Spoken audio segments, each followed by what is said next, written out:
Icon star Allu Arjun Sukumar కాంబోలో వచ్చిన పుష్ప సినిమాకి pan India లెవెల్లో వచ్చిన రెస్పాన్స్ అంతా ఇంత కాదు. ఈ సినిమా సాధారణ ఆడియన్స్ నుంచి సెలబ్రిటీలను మాత్రమే కాకుండా ఆఖరికి రాజకీయ నాయకులను కూడా కనిపించింది. అందరూ తగ్గేదేలే అంటూ డైలాగులు చెప్పేశారు. ఇప్పటికీ దేశవ్యాప్తంగా ఏదైనా సీక్వెల్ కోసం ఆడియన్స్ ఎదురు చూస్తున్నారు అంటే అది పుష్ప కోసం అనే చెప్పాలి. పుష్ప 2 ఎప్పుడెప్పుడు వస్తుంది అంటూ ప్రేక్షకుల నుంచి సెలబ్రిటీల వరకు 1000 కళతో ఎదురు చూస్తున్నారు. అటు ఇటుగా అంచనాలతో వచ్చిన పుష్పరాజ్ పాన్ ఇండియా లెవెల్లో క్రియేట్ చేసిన రీసౌండ్ అంతా ఇంత కాదు. అందుకే పుష్ప 2కి సంబంధించి సుకుమార్పై బాధ్యత ఇంకా పెరిగింది. పుష్ప మార్కెట్ కూడా అలాగే పెరిగిపోయింది. అందుకే పుష్ప 2 సినిమా రేంజ్ కూడా అలాగే పెరుగుతుంది అంటున్నారు. తాజాగా పుష్ప 2కి సంబంధించి ఒక స్టోరీ లైన్ నెట్టింట వైరల్ అవుతుంది. సాధారణంగా ఒక సినిమా హిట్ అయితే ఆ తర్వాత వచ్చే సీక్వెల్ మీద భారీగా అంచనాలు నెలకొంటాయి. అంతేకాకుండా ఆ సినిమా మార్కెట్ కూడా విపరీతంగా పెరుగుతుంది. అందుకు మంచి ఉదాహరణగా కేజీఎఫ్ సినిమా అని చెప్పొచ్చు.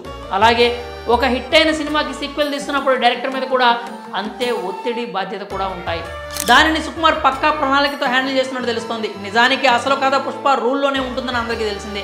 సిండికేట్ని తన చేతుల్లోకి తీసుకుని పుష్పరాజ్ ఎంత ఎత్తుకు ఎదిగాడు, ఎంత పవర్ఫుల్గా మారాడు అనే విషయాలు ఈ సీక్వెల్లోనే ఉంటాయి. అంటే కథ పరంగా పుష్పరాజ్ పార్ట్ 1 జస్ట్ ట్రయల్లోనే చెప్పాలి. పార్ట్ 2లోనే అసలు కథ ఉంటుంది. అలాగే అసలు సిసల యాక్షన్ కూడా ఉంటుంది.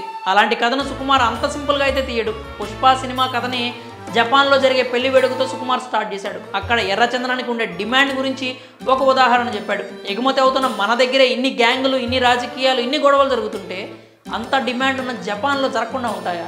ఎందుకు? పుష్కలంగానే జరుగుతాయి. అలాంటి మార్కెట్లోకి పుష్పరాజ్ అడుగు పెడతాడని చెప్తున్నారు. ప్రస్తుతం సోషల్ మీడియాలో పుష్ప 2 షూటింగ్ సంబంధించి ఒక వార్త వైరల్ అవుతుంది. అదేంటంటే నెక్స్ట్ షెడ్యూల్ కోసం పుష్పరాజ్ జపాన్ వెళ్ళబోతున్నాడని చెప్తున్నారు. అలాగే అక్కడ ఉన్న ఎర్రచందన సామ్రాజ్యాన్ని కూడా పుష్పరాజ్ తన అధీనంలోకి తీసుకుంటాడని, ఆ క్రమంలో అక్కడి వారికి పుష్పరాజ్కి పెద్ద యుద్ధమే జరుగుతుందని చెప్తున్నారు. పార్ట్ 2లో ఇంటర్నేషనల్ విలన్ని కూడా పరిచయం చేయబోతున్నారు అంటున్నారు.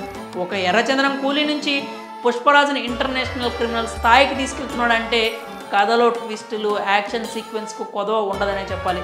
నిజంగా ఈ లైన్ నిజమే అయ్యి పుష్పరాజ్ జపాన్కి వెళ్ళి అక్కడ స్మగ్లింగ్ని కూడా తన చేతిలోకి తీసుకుంటే థియేటర్లో దద్దరిల్లిపోతాయనే చెప్పాలి. సుక్కు ప్లానింగ్ చూస్తుంటే పుష్ప 2 గురి ఈసారి పాన్ వరల్డ్ అని అర్థమైపోతుంది. సీక్వెల్తో వరల్డ్ వైడ్ రికార్డులు బ్రేక్ చేసేందుకు పకడ్బందీగా వెళ్తున్నట్టు తెలుస్తోంది. ఇక ఈ మూవీ రిలీజ్ విషయంలో ఒకంత గందరగోళం నెలకొంది. సినిమా వాయిదా పడుతుందంటూ చాలానే వార్తలు వచ్చాయి. కానీ చివరికి చెప్పిన సమయానికి వస్తున్నామంటూ మూవీ టీం క్లారిటీ కూడా ఇచ్చింది. మరి పుష్ప 2 సినిమా ఎలా ఉంటుందని మీరు భావిస్తున్నారు? మీ అభిప్రాయాలని కామెంట్స్ రూపంలో తెలియజేయండి.